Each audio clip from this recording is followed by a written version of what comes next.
السلام علیکم، میں ہوں شہزاد خان اور آپ دیکھ رہے ہیں اسٹیٹ ویوز۔ میرے ساتھ آج سید خالد قدیر صاحب موجود ہیں، نامور صحافی ہیں اور اسٹیٹ ویوز کے ایڈیٹر بھی ہیں، جو آج سپریم کورٹ آزاد کشمیر کا ایک فیصلہ ہے صدارتی آرڈیننس کے حوالے سے، اس کے حوالے سے ان سے آج بات چیت کریں گے۔ قدیر صاحب یہ بتائیے گا کہ یہ جو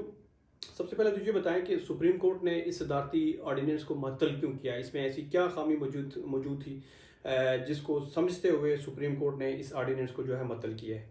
دیکھیں، اس کا بیک گراؤنڈ یہ ہے کہ چونکہ حکومت یہ چاہتی ہے کہ آزاد کشمیر کے اندر جو احتجاج کا سلسلہ ہے وہ روکا جائے،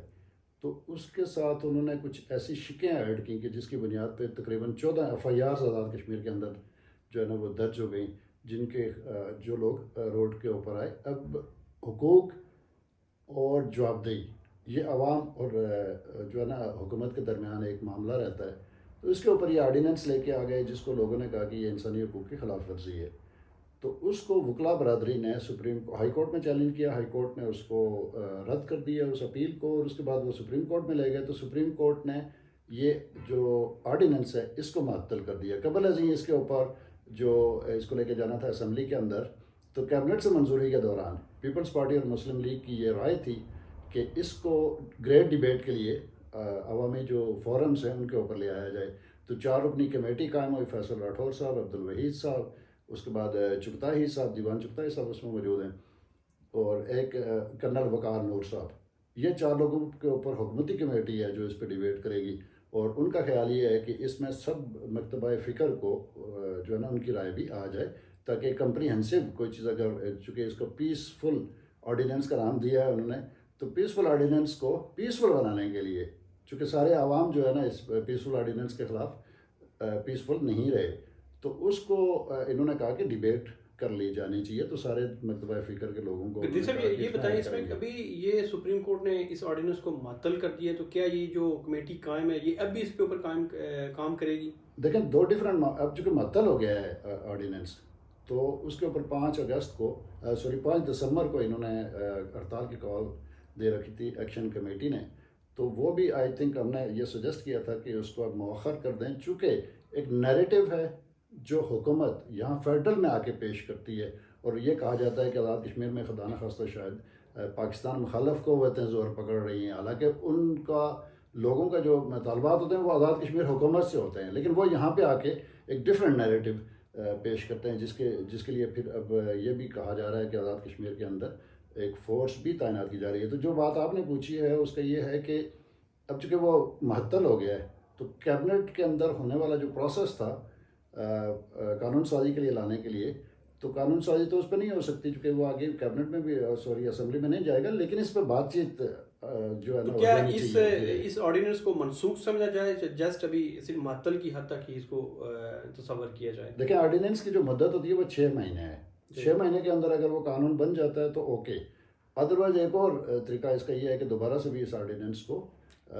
کیا جا سکتا ہے، دوبارہ سے کر سکتے ہیں، لیکن ابھی چونکہ یہ معطل ہے تو مزید سماعت ہوگی اس کے اوپر، اگر یہ اس کو ختم کر دیتے ہیں تو بات ختم ہو جائے گی۔ اچھا یہ بتا دیں کہ وزیر اعظم آزاد کشمیر کو ایسی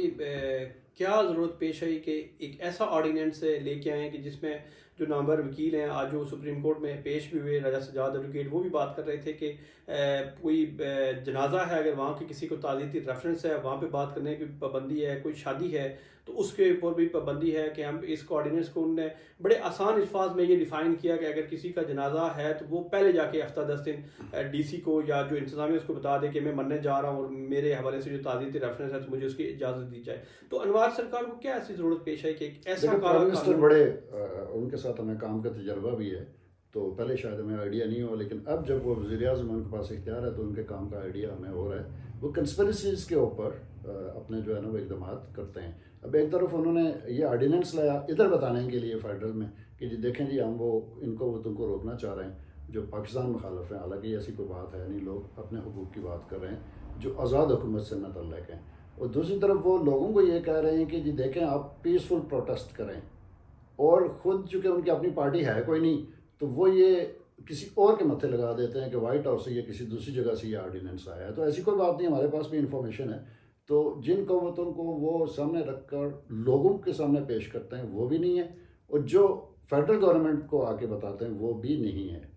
یہ بتا دیں کہ وزیر اعظم آزاد کشمیر کے بڑے دعوے ہیں گڈ گورننس کے حوالے سے، اور دوسری طرف آپ یہ بھی کہہ رہے ہیں کہ ان کے ساتھ کام کرنے کے موقع بھی ملے ہیں، تو کیا گڈ گورننس ان پچھلے 18 مہینوں میں آپ کو نظر آئی ان کی؟ ہاں، یہ بھی بڑی دلچسپ بات ہے کہ good governance for the bad governance آپ یوں کہہ لیں. اب چونکہ انہوں نے کہا کہ جی ہم نے آزاد کشمیر کے اندر مافیا کا خاتمہ کر دیا ہے، تو کیا آزاد ایک کشمیر بندہ مافیا؟ ماسٹر سیکرٹریز کو پکڑنے کے، اور وہ بھی شریف النفس سیکرٹری صاحبان جو ہے نا، وہ چیئرمین احتساب بیورو کے نرغے میں آئے اور ان کو جو ہے نا ان کی تذلیل کرنے کی کوشش کی گئی، اور اس کے اوپر سیکرٹریز نے آپ کے سامنے ایک بڑا رد عمل دیا. تو اسی طرح جو باقی طبقہ فکر ہے، صحافی ہیں وہ چیخ رہے ہیں، وکلا ہیں وہ چیخ رہے ہیں، کورٹس اور باقی سارے لوگ اس طرح کی جو سچویشن ہے. چونکہ بات بیسک یہ ہے کہ چودھری انوار الحق صاحب کی اپنی چونکہ پارٹی نہیں ہے، وہ کسی پارٹی میں نہیں ہے،